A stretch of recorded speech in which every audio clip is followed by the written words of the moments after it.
Buenas tardes, amigos de entornopolitico.com. Les saluda nuevamente Quirino Moreno con una entrevista muy interesante este día, con un tema muy relevante para todo el país, para todos los ciudadanos mexicanos, del cual vamos a tratar de puntualizar algunas cosas más de todas las que se han dicho, que es la despenalización del aborto.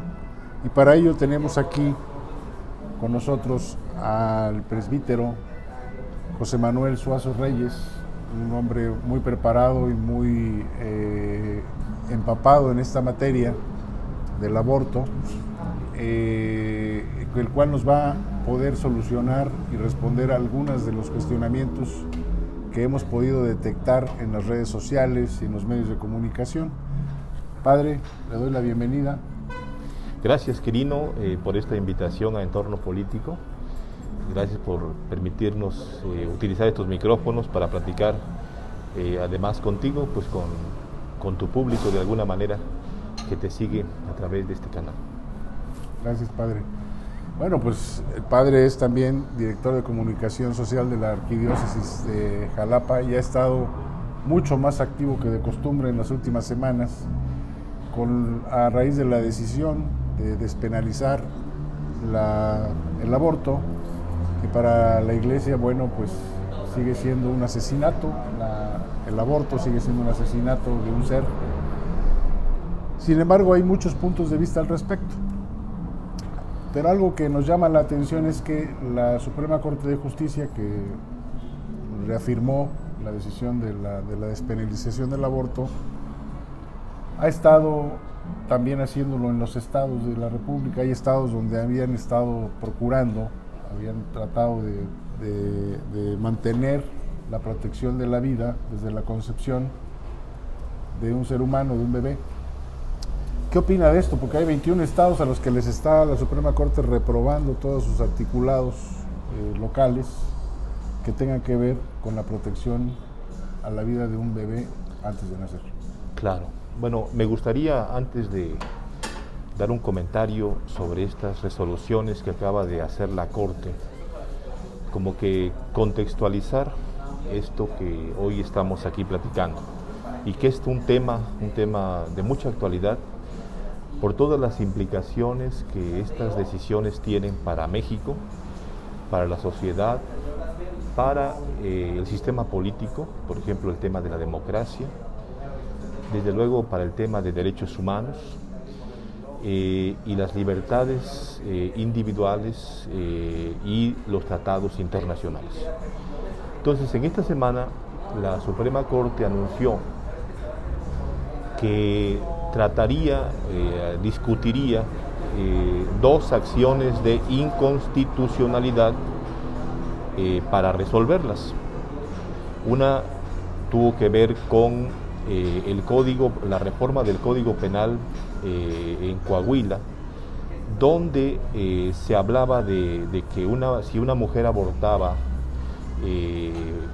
voluntariamente, que se provocaba un aborto, entonces recibiría como pena el castigo de cárcel por 3 años, parece. Entonces ahí la lite era que no se debía penalizar a la mujer por el tema del aborto, ¿no? Entonces eso tenía que ver con el Código Penal. Bueno, eso lo abordó la Suprema Corte y 10 ministros declararon inválida esa reforma. O sea, echaron para atrás la reforma de ese Código Penal de Coahuila y declararon que entonces no se podía penalizar a la mujer porque entonces el aborto era legal en ese estado de la República. Más grave lo que pasó al día siguiente, ¿no? El martes, cuando se abordó la acción de inconstitucionalidad del estado de Sinaloa, donde había una reforma constitucional. En el caso de Coahuila es una ley menor que es el Código Penal, pero en el caso de Sinaloa es la Constitución, Sí, local. que fue votada, ¿no? Y que obviamente fue expresión, esa votación fue expresión de la sociedad, expresión de un Congreso, y entonces la Corte declara que también invalida esa reforma que se hizo en Sinaloa, y entonces declara que es inconstitucional, ahí está lo grave, es inconstitucional proteger la vida desde el momento de la concepción. Es una cosa gravísima, porque la Corte está pasando en primer lugar por el primero de los derechos humanos, que es la vida. ¿Sí? O sea, si no tenemos vida, si no se protege la vida de los seres humanos, de los mexicanos, entonces lo grave es que el Supremo Tribunal, porque la Corte así se concibe y así está constituida, después de la Corte ya no hay aquí en México otra autoridad que pueda decir lo contrario o echar para atrás las decisiones de la Corte. El Supremo Tribunal de Justicia está negándole un derecho a los mexicanos por nacer, o a los mexicanos que se están gestando en el vientre materno, y entonces está atentando contra el primero y el más fundamental de los derechos humanos, que es la vida. A este derecho la Corte sobrepuso, habló de los derechos de las mujeres a decidir, ¿sí? Entonces la libertad se contrapone ahí con el derecho a la vida, y además el ministro presidente Arturo Saldívar en su discurso indicaba muchas veces que hablaba no habla siquiera de aborto, sino habla de la interrupción, ¿no? Interrupción legal del embarazo, ¿sí? Porque ellos saben que la palabra aborto es un asesinato, es la destrucción de una persona que se está desarrollando. Es falso esa argumentación que están diciendo de que es la interrupción del embarazo. Es falso, no se interrumpe nada. Se interrumpe un partido de fútbol, se interrumpe la luz eléctrica, un programa, una grabación, y la volvemos a reactivar. Pero una vida humana no se interrumpe. Una vida humana, con el tema del aborto, se aniquila. Y si ya nos metemos a las formas que del aborto, pues que despedazan prácticamente a ese ser humano, que lo envenenan con sales, es una cosa inhumana y terrible. Entonces el ministro Saldívar le niega de entrada personalidad a estos seres humanos, a estas personas que se están gestando. Y entonces insiste en que la decisión de la mujer, no se puede condenar a una mujer por una decisión sobre su cuerpo, decía, y eso es también falso, porque en el caso del aborto estamos hablando del cuerpo de otra persona. Ya no es solamente el cuerpo de la mujer, sino es el cuerpo de otra persona. Y entonces el derecho de una persona o el bien de una persona no se puede realizar si con eso se va a destruir a otra persona. Ahí está lo grave de esta situación. Entonces, ¿qué pensamos de estas decisiones o de estas resoluciones que ha hecho la Corte? Pues que ha cometido un atropello a los derechos humanos, que ha abierto las puertas al genocidio, ¿sí?, de los nuevos seres mexicanos que podrían venir. La Corte está abriéndole la puerta a este genocidio masivo de cientos de miles de niños. Luego, otro tema que ya has abordado es que la Corte con esta decisión que ha hecho sobre la Constitución de Sinaloa, la Corte ha pasado por encima del federalismo. Está invadiendo, la decisión de los congresos. Entonces, ¿para qué necesitamos diputados? Y ahí eso tiene que ver en este sentido con con la democracia. Si 10 personas van a tomar las decisiones fundamentales, como es el caso de la defensa de la vida, ¿para qué se necesita hacer Aquí sí, padre, aquí hubiera meritado una real consulta, ¿no? Por ejemplo, ¿no? Y las consultas que se hicieron, hay obviamente un porcentaje menor de personas que estaban a favor del aborto, pero la gran mayoría de los mexicanos están en contra de esta cosa, de esta práctica que aniquila a los seres humanos. Entonces la Corte está pasando sobre la federación. Ahora que están de moda las consultas, hubiera sido maravilloso que hubieran hecho una consulta muy seria, por ejemplo, profunda al respecto, ¿no? Y no que respetan la voluntad popular. Sí. Entonces, ¿por qué 10 personas imponen un criterio que ni siquiera es de ellos, sino que responde a criterios globalistas? Y es también lo más grave. La Corte ha cometido ha dado estas resoluciones, yo diría de una forma vergonzosa. Se ha arrodillado a las políticas globalistas que tienen que ver incluso con la visita de Kamala Harris. Cuando Kamala Harris viene a México después de las elecciones el 7 de junio, curiosamente empiezan a echar a andar todas estas reformas que afectaron el estado, por ejemplo, de Veracruz, ¿sí? Aquí se reformó también el Código Penal, afectaron Hidalgo, ¿no?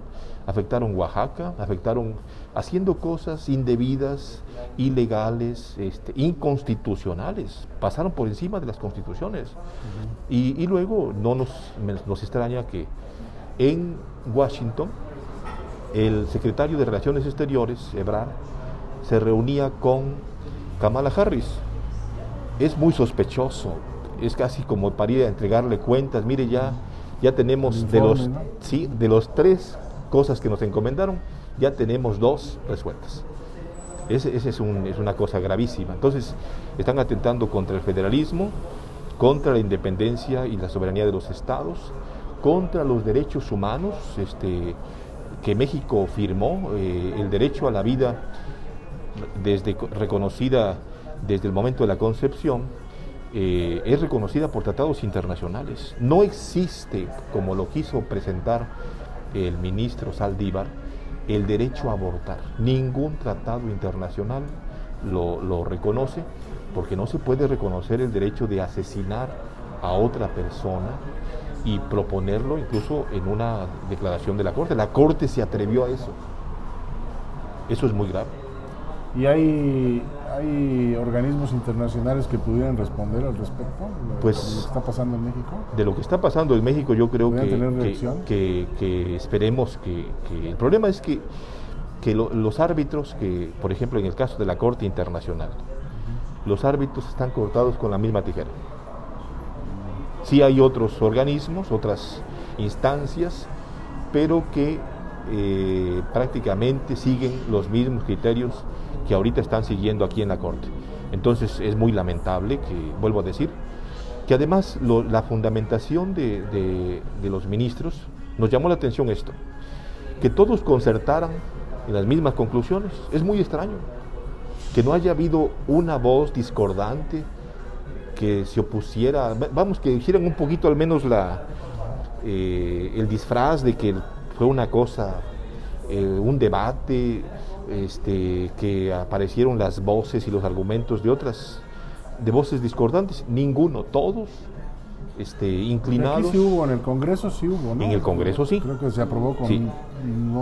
En el Congreso sí, pero ahí en los ministros todos pareciera que obedeciendo una agenda, una directriz tomada desde quién sabe dónde, todos insistiendo en esa parte. Otro detalle creo que nos parece importante señalar es que los argumentos que usó los ministros, no hay ningún argumento científico, todos son opiniones, son pareceres. Entonces están imponiendo, ¿sí?, una especie de caciquismo posverdad, de la posverdad. Es su interpretación, es hermenéutica de la posverdad. Ahora resulta que ya no hay poderes legislativos, ya no hay independencia en los poderes. Todo se concentra en una decisión donde concerta el poder judicial, el poder ejecutivo y el poder legislativo, y ya no hay independencia de poderes. Con la decisión que tomó la Corte sobre la Constitución de Sinaloa, echan para abajo todas las constituciones de los 23 estados que habían logrado el blindaje de la vida. Y eso habla de que hay una voluntad popular, ¿sí? La mayoría de los mexicanos defiende la vida, cree en el derecho a la vida. Y entonces 11 personas están echando atrás la voluntad popular. Y bueno, ahora el tema pareciera ser que tiene motivaciones económicas, porque ahora sí se instalarán un montón de clínicas abortivas, ¿sí? Hasta subsidiadas por el Estado probablemente, se convierten en un negocio para lucrar con los fetos, los seres humanos, y además, en el caso del Estado, ahora tendrá que implementar políticas de salud para echar a andar ese servicio que aparentemente ellos van a ofrecer, con el famoso aborto libre y seguro, que ni es libre ni es seguro, o gratuito, ¿no? Significa que lo vamos a pagar los ciudadanos. Habiendo tantas necesidades, por ejemplo, de medicamentos para los niños con cáncer, para la gente que se enferma, atención, ¿por qué se meten en estas cosas que además la gente no se los está pidiendo? No es una necesidad. Y se meten a esta... Entonces, están pervirtiendo el Estado de Derecho, o el derecho, están pervirtiendo los derechos humanos, están afectando la democracia, porque entonces ya no tengamos diputados, ya no tengamos representantes populares, porque 11 ministros van a tomar las decisiones siguiendo las orientaciones de algún personaje. Padre, ¿qué sigue? ¿Cuál va a ser el camino ahora para dada esta lucha que se está generando? Bueno, la lucha por la vida, por los derechos humanos, no concluye con esta tragedia que acaba de pasar aquí en México. Se seguirá trabajando hasta lograr que la vida humana se reconozca precisamente como un derecho desde la concepción hasta su desenlace natural, por la dignidad de las personas, ¿sí? Y eso es una batalla que no hace la Iglesia solamente. La Iglesia lo hace como una consecuencia de su doctrina, de sus enseñanzas. Es una batalla del ser humano, es una batalla antropológica. ¿Qué cosa tenemos que hacer? Trabajar mucho en la prevención, en la educación, en la concientización, que la gente se dé cuenta de las perversidades y de los atropellos que este sistema está haciendo a los mexicanos. Están destruyendo, están dinamitando las instituciones y los derechos humanos, y eso es muy grave. Curiosamente, son estos factores y situaciones que coinciden, ¿no? Sí. Que se han venido agravando con el tema de las instancias infantiles, el tema del desabasto de medicamentos, la negación para darle a los niños con cáncer sus tratamientos, y ahora esta negación de la personalidad jurídica de los seres humanos, de los niños que se están gestando en el vientre de materno. Entonces, a mí me parece también que esto que ha hecho la Corte, en el nombre de la no discriminación, porque eso es lo que estaban haciendo también, invocaron. Ahora han discriminado a los niños de México, negándoles el derecho a la vida. Hay otro detalle que también tenemos que pensar. La Corte todavía tiene un tema que va a analizar el próximo lunes, que es la objeción de conciencia. Y esto porque hay objeción de conciencia. Objeción de conciencia. Esto tiene que ver con un artículo de la Ley de Salud. donde un médico o una enfermera que se encuentre ante una situación precisamente de esto que se está promoviendo para aniquilar o destruir a un ser humano, a un niño, por el derecho natural que tiene de la objeción de conciencia, puede decir: yo no me preparé ni estudié para destruir a los seres humanos, sino yo no participo en esto. Entonces tiene ese derecho. En este momento la ley de salud ampara esa posibilidad. Bueno, la quieren echar para atrás, para que nadie pueda decirle no a esta política de muerte. Y entonces esté obligado, por ejemplo, los que trabajan en el sector salud, a practicar este tipo de políticas de muerte, o sea, destruir a los seres humanos en contra de su libertad, en contra de su conciencia. O sea, van a negar otro derecho humano, que es ese. Y por lo que vemos, se están inclinando a la balanza, nuevamente así de una forma tan concertada, tan acordada, que es muy probable que lo echen para atrás. Ese es un argumento que se utiliza mucho en la parte en el otro sector de la población, que justifican el aborto como necesario, es que, bueno, pues hay circunstancias, ¿no? Hay mujeres violadas, quedan embarazadas y que luego les penalizan si abortan, a pesar de que es un producto no deseado. Creo que ahí pudiera haber, en ese tipo de circunstancias, ¿cuál sería la respuesta que le pudiera decir? ¿Hay opciones para ese tipo de gente? Bueno, yo creo que ahí está la otra falta del Estado mexicano. A ver, ante un embarazo, como ellos dicen, no deseado, el Estado lo único que ahora está respondiendo es el aborto. ¿Por qué no presentar otras opciones de vida? ¿No? De modo que una madre no tenga que vamos, porque yo creo que muchas mujeres no quieren eso. Muchas veces se ven obligadas a esa circunstancia, y ya se imagina uno, porque a nosotros nos ha tocado atender personas, mujeres, con el síndrome del posaborto, que es un daño emocional, psicológico, espiritual, que permanece muchos años. Entonces, ¿por qué presentar solamente como una opción la muerte? Tendría que haber otras opciones. Bueno, entonces, obviamente hay situaciones, por ejemplo, como ya las mencionaste, que ya las constituciones, por ejemplo, o los códigos penales contemplan, ¿no? La malformación, la violación, la inseminación obligada, que sí se da, ¿no? Sí se da. Entonces, ante esas cosas, ahí se permitía el aborto. No es el camino, pero los códigos ya lo permitían. Pero ¿por qué no buscar alternativas de vida? ¿Por qué no ofrecerle? Porque si una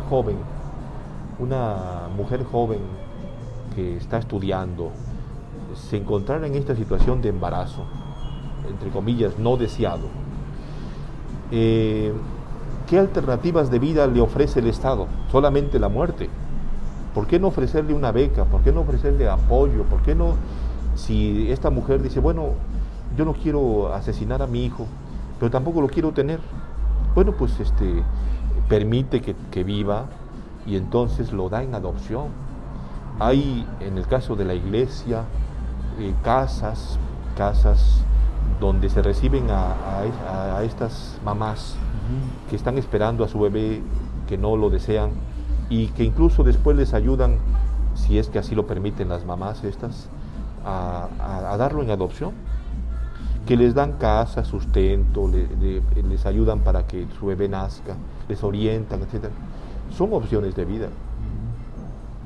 Pero que presentarle que la única alternativa es la muerte, y eso financiarlo con los recursos de los ciudadanos, haciendo un gasto que no se necesita, es una cosa perversa. Claro. Padre, ¿algún mensaje final que quiere usted dar a nuestro público Claro. para que nos refuerce lo que hemos estado platicando? Claro. Bueno, pues en primer lugar, lamentamos esta decisión que la Corte ha hecho, donde atropella los derechos humanos, atropella el federalismo, atropella la libertad de las personas y echan adelante una política de muerte. Y segunda cosa, recordamos que el aborto provocado, por donde se le quiera ver, es un asesinato. Es la destrucción de un ser humano que está en gestación. El aborto además provoca más víctimas, porque la mujer que lo hace no se deshace de la persona, lo que se convierte es en madre, ¿sí? Porque ella ya es madre, porque va gestando a un bebé, se convierte en madre de un bebé muerto, de un hijo muerto. O sea, no deja de ser madre. Entonces, por eso es importante que promovamos, sigamos defendiendo la vida, promovamos acciones donde apoyemos a la mujer embarazada que se encuentra en estas circunstancias y que ojalá ninguna mujer se tuviese que encontrar en esta circunstancia. Pero si se encontrara, es importante que busque opciones de vida, que busque alternativas y las va a encontrar seguramente, porque hay muchísimas asociaciones, muchas organizaciones que estamos siempre a favor de la vida, a favor de los seres humanos, para brindarles algún apoyo y desde luego asesoría y respetar, por supuesto, a la mujer. Padre, pues le agradezco mucho, ahí lo tienen, es el punto de vista y la lucha de la Iglesia Católica en voz del director de comunicación social de la Arquidiócesis de Jalapa, Manuel Suazo, al cual le agradecemos muchísimo que haya venido y haya aceptado nuestra invitación para platicar este tema que está en este momento causando mucho interés. Bueno, pues aquí lo tienen, es un punto de vista sumamente importante, es una de las corrientes que no debemos dejar pasar y debemos de tomar en cuenta para que nosotros como ciudadanos podamos normar criterios. Muchas gracias por su atención, me despido de ustedes, hasta luego.